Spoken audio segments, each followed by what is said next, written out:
Old hag, what's taking you so long? My daughter-in-law's voice cut through the silence of my kitchen as her name flashed across my phone again and again. 15 missed calls stacking up like accusations. But this time I didn't rush to grab my coat. I didn't turn off the stove in a panic. I didn't apologize for being slow. Instead, I stood there with my hand resting on the counter, staring at the screen until it went dark. And for the first time in years, I let her wait. The house around me felt different that morning, too quiet, too still, like it was holding its breath with me. I had spent decades moving quickly for everyone else, cooking meals before they asked, showing up before I was invited, shrinking myself so no one would ever call me a burden. And yet somehow that was exactly what I had become in her eyes, in their eyes, a woman who could be summoned with a phone call and dismissed just as easily. I picked up my purse slowly, my movements deliberate, almost unfamiliar. And instead of driving to their house like I always did, I turned the wheel in the opposite direction. The bank was only 10 minutes away, but it felt like crossing into another life, one I had forgotten belonged to me. The fluorescent lights inside hummed softly as I stepped up to the counter and asked a simple question about my accounts, something I should have done a long time ago, something I had trusted others to handle because I believed family didn't need boundaries. The young man behind the desk smiled politely as he pulled up the records, unaware that he was about to hand me the truth I had been living without.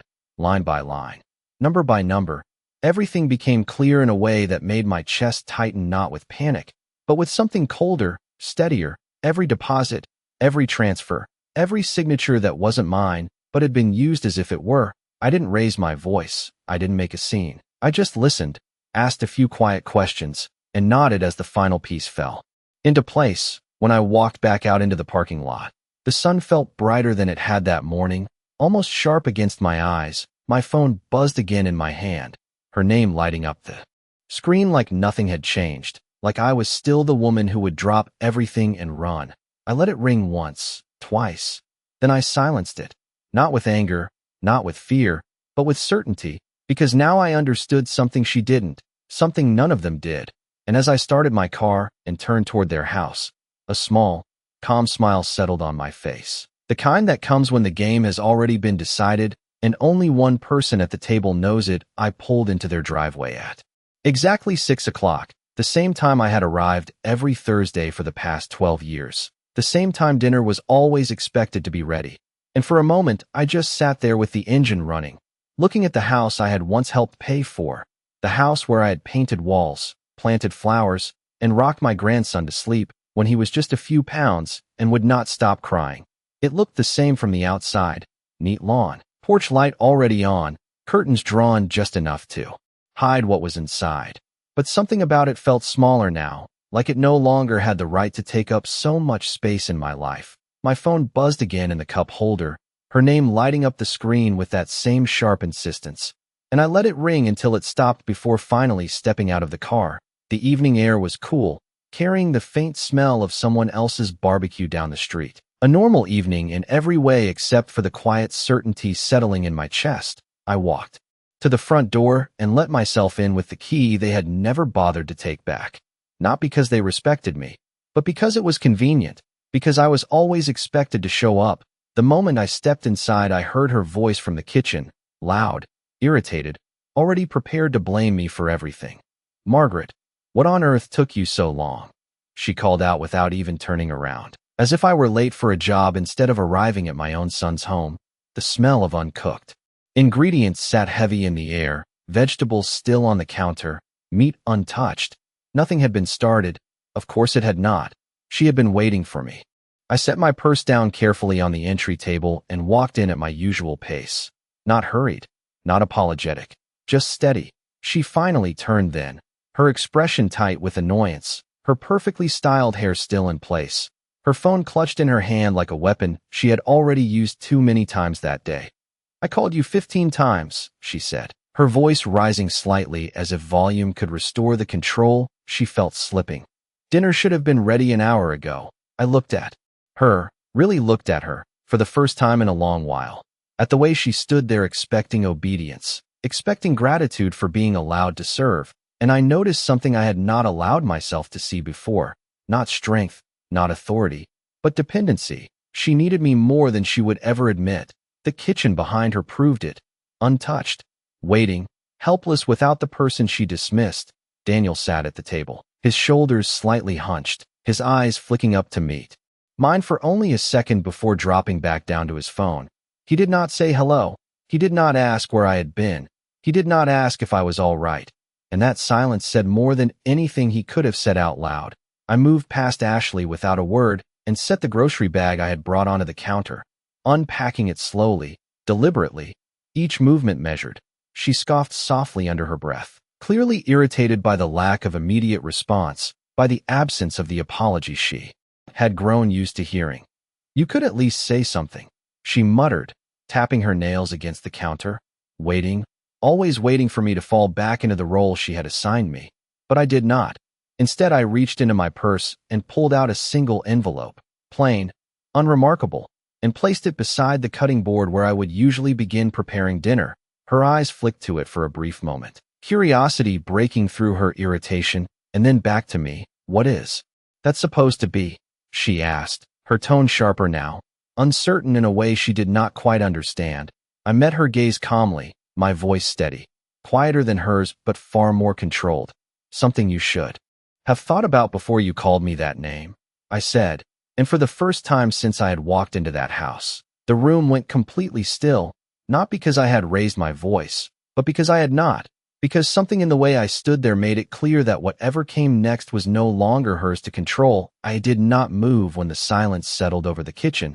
I simply stood there with my hand resting lightly against the counter, feeling the weight of that moment stretch, just long enough for it to matter. Ashley was the first to react. Of course she was. She let out a short laugh that sounded forced, too sharp to be natural, as if she was trying to convince herself that nothing had changed. "I do not have time for games, Margaret," she said, crossing her arms, her voice carrying that same familiar edge of impatience. But there was something else beneath it now, something thinner, less certain. "If that is another bill or some paperwork you want Daniel to deal with, you can leave it there and start cooking," she added, nodding toward the stove without even glancing at it, still expecting the same routine to resume, still believing that the woman standing in front of her would fall back into place like she always had.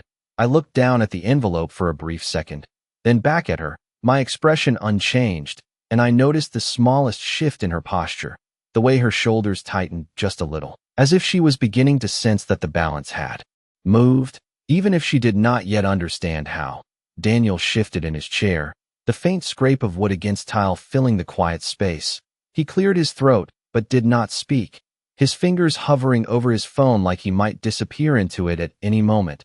I had seen that before, that quiet retreat, that refusal to stand anywhere that required strength, and for years I had told myself it was temporary, that he would find his voice again, that he would remember who he was. But standing there now, I realized something colder. He had made his choice a long time ago, and it had not been me. I reached for the envelope then and slid it a few inches closer to Ashley, not pushing it, not forcing it into her hands, just placing it where she could no longer pretend it did not exist. "You should open it," I said calmly, my voice steady in a way that surprised even me. She hesitated, just for a moment, her eyes flicking to Daniel, as if expecting him to step in, to take control of a situation she suddenly did not fully understand. But he stayed where he was, his gaze fixed somewhere just above the table. And that was all the answer she needed. With a small, irritated sigh, she reached out and picked up the envelope, her movements quick, dismissive, as if she could reduce whatever was inside to something unimportant simply by the way she handled it. She tore it open without care, pulling out the folded documents inside, her eyes scanning the first page with practiced speed, and then slowing, just slightly. The change was subtle, but I saw it. The way her brow tightened, the way her lips pressed together for a fraction of a second before she smoothed her expression. "Again, what is this supposed to be?" she asked. But this time the question did not carry the same authority. It sounded thinner, like something stretched too far. "It is a record," I replied, watching her closely. "Every account, every transfer, every signature that has been made in my name over the past 5 years." She let out another short laugh, but it did not land the way she wanted it to. "You are overreacting," she said quickly, flipping to the next page. "We have been helping you. Manage things. You said yourself you did not want to deal with all of this. I nodded once, slowly, acknowledging the words without accepting them. I said I trusted family. I answered, my tone even. That is not the same thing. Daniel's head lifted at that, just slightly, his eyes moving from the table to the papers in Ashley's hands. And then to me, there was something there now, something like recognition, or maybe fear. It was difficult to tell the difference at that distance. Ashley's fingers tightened around the pages as she read further, her movements no longer careless, each line pulling her deeper into something she had not expected to face. The room felt different now, not louder, not more chaotic, but sharper, like every sound carried more weight. The hum of the refrigerator, the faint ticking of the clock on the wall, even the steady rhythm of my own breathing. I did not rush her. I did not fill the silence. I simply waited, because for the first time in a very long time, I understood something she did not. This was not a conversation she could control, and it was not a role I intended to return to. Not tonight. Not ever again. Ashley's eyes moved faster now, scanning line after line as if reading quicker might somehow change what was written there. But the more she read, the less control she seemed to have over her expression. The confidence she carried so easily before began to slip in small, almost invisible ways, the slight tightening around her mouth, the way her fingers pressed harder against the paper as if she could hold it together by force alone. Daniel finally stood up from the table, slow and uncertain, like a man stepping into a situation he did not fully understand but could no longer ignore. What is she talking about? He asked, his voice quieter than I remembered, not directed at me, but at Ashley. Always at Ashley. She did not answer him right away, which told me more than anything she could have said. Instead, she flipped another page, her movements sharper now, less controlled. These are just statements, she said quickly, but the words came too fast, too defensive. You told me to help you organize things. Remember, you said you did not want to deal with all these accounts. I watched her carefully, not interrupting, not correcting, just letting her speak, because every word she said only revealed more than she intended. I remember exactly what I said. I replied after a moment, my tone calm, almost gentle, and I remember what I did not say. Daniel looked between us now, his gaze shifting back and forth, confusion settling in where indifference had been. Mom, he said, finally addressing me directly, but even now, there was hesitation in his voice, as if he was unsure which side of the room he belonged to. What is this about? I held his gaze for a second longer than he expected, long enough for him to feel it, long enough for him to understand that this was not something he could step away from. It is about the difference between helping and taking, I said simply. Ashley let out a small, disbelieving laugh, but it lacked the sharpness it had before. It sounded thinner, strained. That is ridiculous, she said, shaking her head as if dismissing the entire situation. Everything I have done has been for this family, for this house, for him. She gestured toward Daniel without looking at him, and I noticed the way he flinched slightly, just a small movement, but enough to tell me that even he was beginning to hear the tone beneath her words. I did not respond to her defense. Instead, I stepped closer to the counter and placed my hand lightly beside the documents, grounding myself in the moment. Do you remember the day you asked me to sign those forms? I asked quietly. Ashley's eyes flicked up to mine for a brief second, then back down to the papers. You said it was just to simplify things, to make it easier if anything ever happened to me. I continued, my voice steady, measured, each word placed exactly where it needed to be. I trusted you. The kitchen felt smaller now, the air heavier. Even the light seemed to shift as the weight of those words settled in. Daniel's expression changed, not dramatically, but enough, his brow furrowing, his attention no longer divided. What forms? He asked, looking at Ashley again. And this time there was something else in his voice, something closer to concern.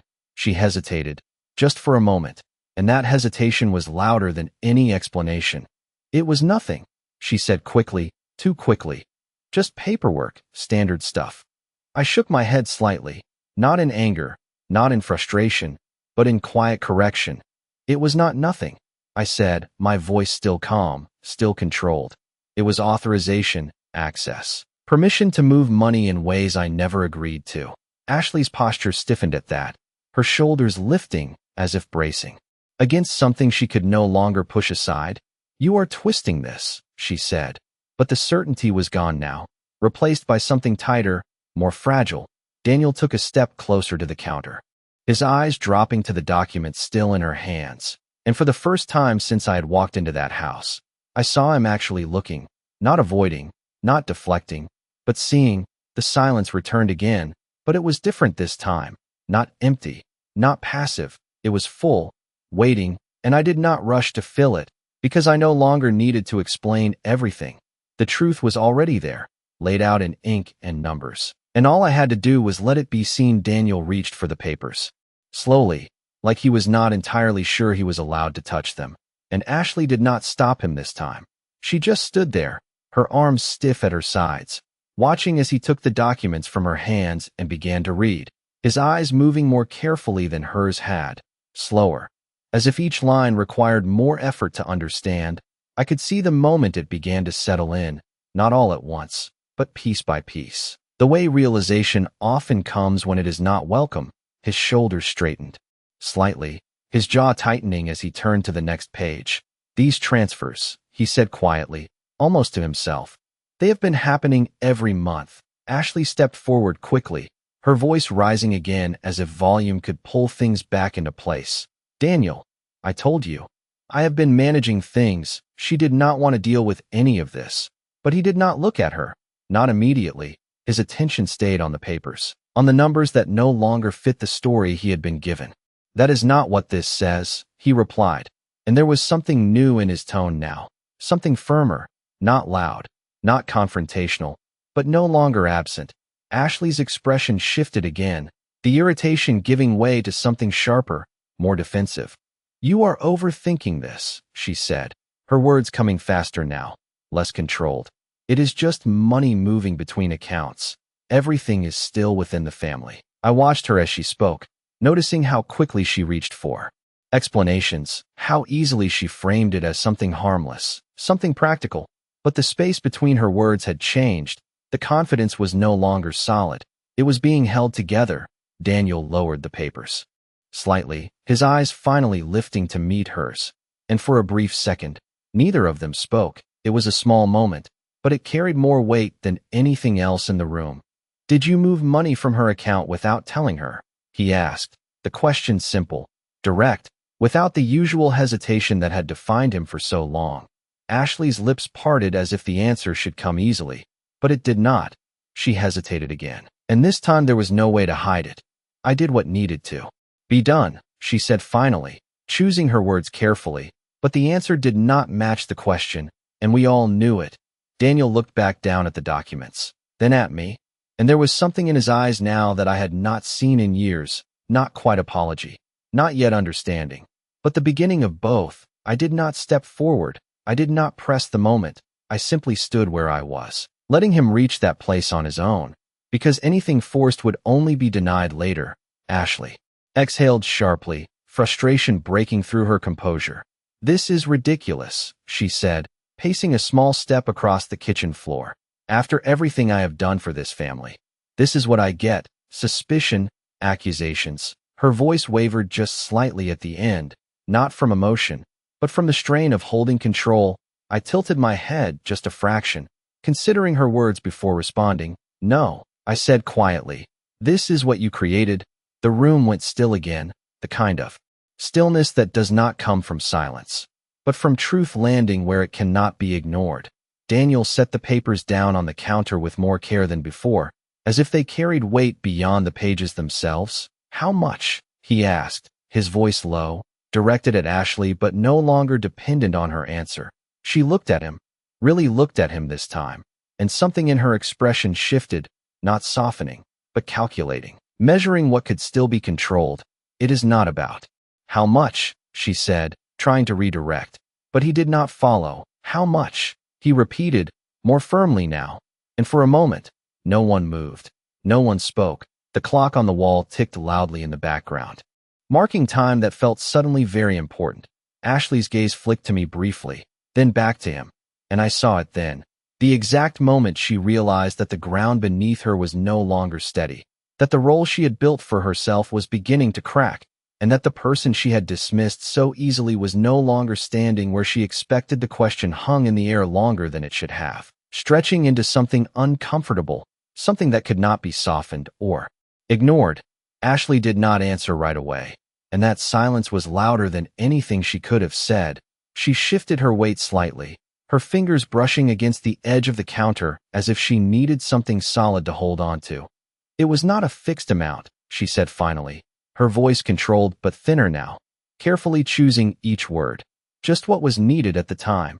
Daniel's expression hardened at that, not dramatically, but enough to show that something inside him had shifted, something that would not easily return to where it had been before. Needed for what?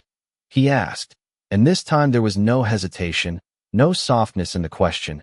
Ashley let out a breath that sounded almost like a sigh, but there was no relief in it, only calculation. For this house, for expenses, for things you do not even notice, she replied, gesturing around the kitchen as if the walls themselves could justify her actions.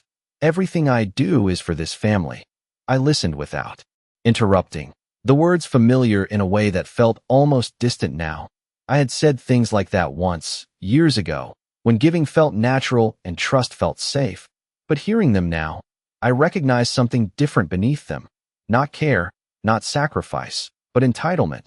Daniel shook his head slowly, his gaze dropping briefly to the counter before returning to her. You should have told her, he said. The words simple but heavy. Ashley's eyes narrowed slightly, not in anger, but in disbelief. As if she had expected him to stand beside her without question, as he always had. I did not think it was necessary, she answered.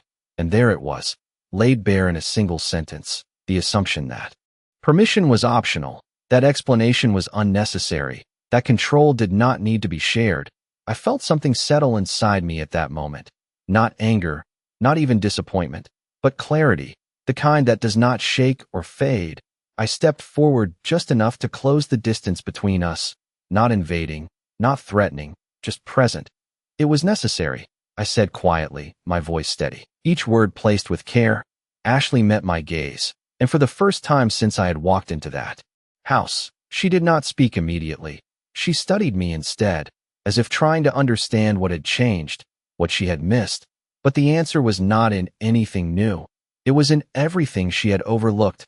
Daniel picked up the papers again, flipping back to the earlier pages, his movements more focused now, more deliberate. These go back years, he said, almost to himself, but loud enough for both of us to hear. Ashley's posture tightened again, her arms crossing over her chest in a gesture that felt more like protection than authority. We had expenses, she insisted, things you never had to think about because I handled them. Daniel did not respond right away. He just kept looking, tracing the lines, the dates, the amounts that no longer seemed abstract. I watched him carefully, not with expectation, but with a quiet awareness that whatever came next would be his choice, not mine. The kitchen felt smaller now, not physically, but in the way the space held us all together. No room left for distance or avoidance. Ashley took a step closer to him, her voice lowering, softer now, almost persuasive. Daniel, you know how things have been. You know I would not do anything to hurt this family. He looked up at her then, and for a moment, I saw the familiar hesitation return, the pull of habit, of comfort, of everything that had kept him silent for so long. But it did not hold, not this time. His gaze shifted back to the papers, then to me, and when he spoke again, his voice was quieter, but firmer than before. I need to understand everything, he said, and that was enough. Not a conclusion, not an apology, but a beginning. Ashley's expression changed at that, not dramatically, but enough. The certainty she had carried so easily was no longer there, replaced by something more uncertain, more fragile. And I realized then that this was not about winning or losing, not about proving a point or assigning blame. It was about something much simpler and much more final. The moment when what had been hidden could no longer stay that way. And when the roles we had all been playing stopped making sense, the room did not return to normal after that. It could not. Something had shifted too far for that. Daniel stayed where he was, the papers still in his hands. But he was no longer just reading them. He was studying them, comparing lines, flipping back and forth as if trying to piece together a version of events that made sense to him. Ashley watched him closely, her body angled toward him now instead of me, her focus narrowing, recalculating. "You are making this into something it is not," she said, her voice softer again, controlled, persuasive, the tone she used when she needed him to listen. "These are internal transfers. Nothing was taken out of the family." Daniel did not respond immediately, his eyes still moving across the page. "It was taken from her," he said finally, not looking up, and the distinction in his words settled heavily into the space between them. Ashley's lips pressed together, just for a second, before she spoke again. "And used for all of us," she replied, her voice tightening slightly. "You live here. You benefit from this. We all do." I listened to them both without stepping in, not because I had nothing to say, but because this moment was no longer mine to lead. It was his to understand, and that understanding had to come without me forcing it. Daniel lowered the papers slowly and set them back on the counter, aligning them carefully as if the order of the pages mattered more now than it had before. "That is not how it works," he said, his voice quiet but steady. Ashley's expression flickered, not with anger this time, but with something closer to frustration. "Then explain it to me," she said, spreading her hands slightly. "Because from where I stand, I have been the one keeping everything together while you were busy not noticing." There was an edge in her words now, sharper, more revealing. Daniel exhaled slowly, his shoulders rising and falling as if he was choosing each word before letting it out. "Keeping things together does not mean you get to decide what is hers," he said, and there was no hesitation left in that sentence. Ashley's gaze shifted then, briefly, toward me, and I saw something new there, not dismissal, not irritation, but recognition, not of who I had been, but of who I was. In that moment, someone she had not accounted for, someone she could not easily move around. I remained still, my hands resting lightly against the counter, my posture unchanged, but inside, something had settled fully into place, a calm that did not need to prove itself. Ashley turned back to Daniel, her voice lowering again, almost careful. "So what are you saying?" she asked, and this time the question carried weight, real weight. Because it was no longer rhetorical, Daniel looked at her, and for a moment, the room seemed to narrow down to just the two of them, the years between them, the habits, the patterns, everything that had kept him silent before, all of it pressing in on that one answer. "I am saying this stops," he said, and the simplicity of it made it land harder than anything else could have. Ashley blinked once, slowly, as if she needed a second to process what she had just heard. "Stops," she repeated, the words sounding unfamiliar on her tongue. "Yes," he said, more firmly now. "No more transfers, no more decisions without her knowing. Everything gets reviewed." There was no anger in his voice, no raised volume, just a clear line drawn where there had never been one before. Ashley's posture shifted again, her shoulders straightening, her chin lifting slightly as if she was trying to reclaim ground that had already moved beneath her. "You are overreacting," she said, but the words did not carry the same weight anymore. They sounded thinner, less certain.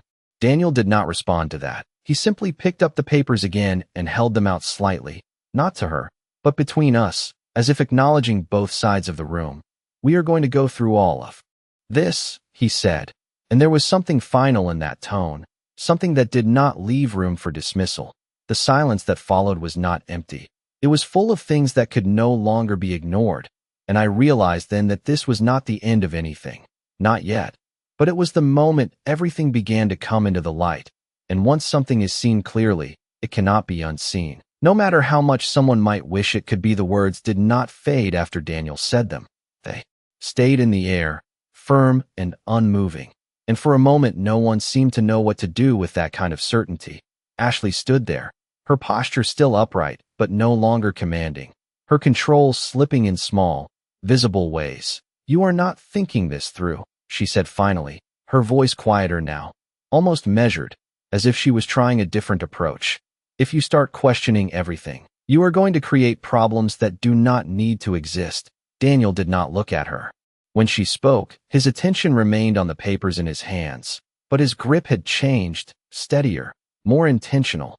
"The problems already exist," he replied, and there was no edge to his voice, no anger, just a statement that did not need to be defended.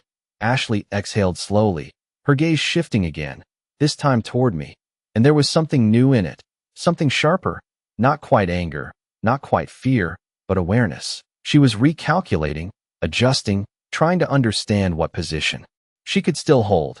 I remained where I was, not stepping forward, not stepping back. My presence no longer something she could dismiss or redirect. Daniel placed the papers down on the counter again, this time more deliberately, aligning them with a care that felt almost symbolic, as if putting them in order could begin to restore something that had been out of place for too long. "We are going to call the bank tomorrow," he said, more to himself than to either of us, but the decision carried. "Wait," Ashley's head turned quickly at that. "There is no need for that," she said, the words coming faster now, the calm slipping further. "We can handle this here, privately." Daniel shook his head once. A small movement, but unmistakable. "No," he said simply, and that one word settled heavily between them. Ashley's fingers curled slightly against her arms, her composure tightening. "You are making this bigger than it needs to be," she insisted. But there was strain in her voice now, the kind that comes when control is no longer certain. I watched the exchange quietly, feeling the shift not just in the room, but in something deeper, something that had been building for years without being acknowledged. Daniel turned toward me then, his expression more open than it had been all evening, not fully formed, not yet resolved, but no longer closed. "Mom," he said, and the word carried something it had been missing for a long time. Not obligation, not habit, but intention. "Did you know about any of this before today?" I met his gaze calmly, holding it without pressure, without expectation. "I knew something was wrong," I answered, my voice even. "But I chose to trust instead of?" "Question," he nodded slowly, absorbing that, the weight of it settling in a way that seemed to reach further than just the documents on the counter. Ashley shifted again, stepping slightly closer, her voice softening, almost careful. "We can fix this," she said, looking at Daniel, not at me. "There is no reason to turn this into something permanent." But the words felt different now, less convincing, as if even she could hear the uncertainty in them. Daniel did not respond right away. He looked down at the counter, at the papers, at the space between all of us, and then back up again. "It already is something permanent," he said quietly, and that was when the room changed again, not with noise, not with movement, but with understanding. Ashley went still at that, her expression tightening in a way she could not quite hide, and for a brief second, no one spoke. The clock on the wall ticked steadily, marking time that felt suddenly very clear. I felt no urgency to fill that silence, no need to push the moment forward, because this was no longer about proving anything. It was about letting what was already true take its place. And as I stood there, watching the distance between who we had been and who we were becoming, I realized that whatever happened next would not erase what had come before, but it would define what came after.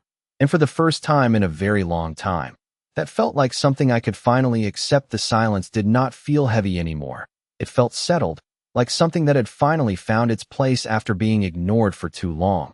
Ashley stood near the counter, her arms no longer crossed, her posture no longer firm, as if the effort of holding everything together had finally worn through.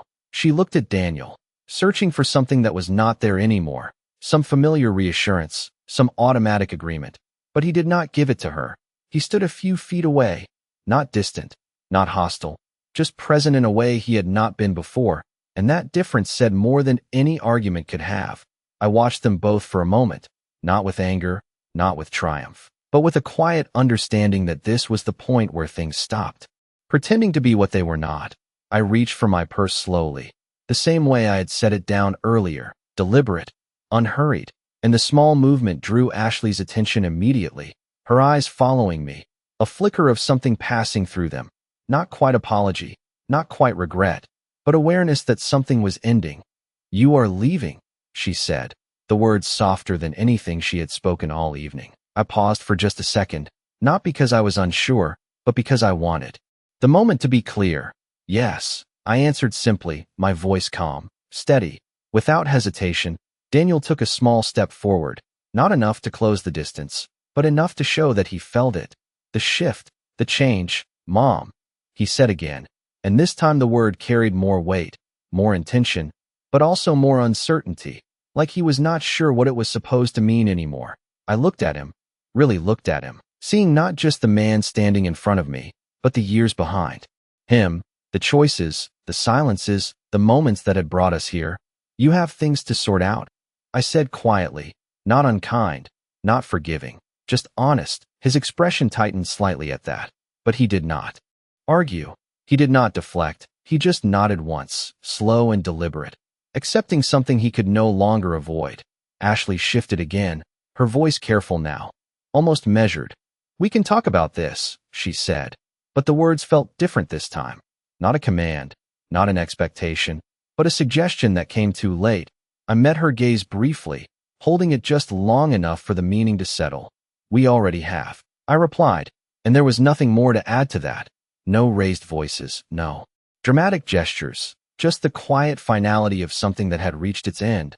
I turned toward the door then, my steps steady, familiar, but no longer tied to the routine I had followed for so long. The house felt different as I walked through it, not because it had changed, but because I had. The walls, the furniture, the small details I had once known so well all seemed distant now, like something I had already left behind. I reached the door and paused for a brief moment, my hand resting lightly on the handle, not out of hesitation, but out of recognition. This was the last time I would walk out of this house as the person they had expected me to be. I opened the door and stepped outside into the cool evening air, the same quiet street, the same soft hum of life moving on around me. But everything felt clearer, sharper, as if the world had come back into focus. Behind me, I could hear nothing, no voices raised, no footsteps following, just silence. And for once, it did not feel empty. It felt earned. I walked to my car and placed my purse on the passenger seat, taking a moment before starting the engine, not to look back, but to let the stillness settle fully. And as I finally turned the key and pulled away from the curb, there was no rush, no uncertainty, just a quiet certainty that whatever waited ahead would be built on something stronger than what I had just left behind. Something that no one could take without me seeing it clearly and choosing differently.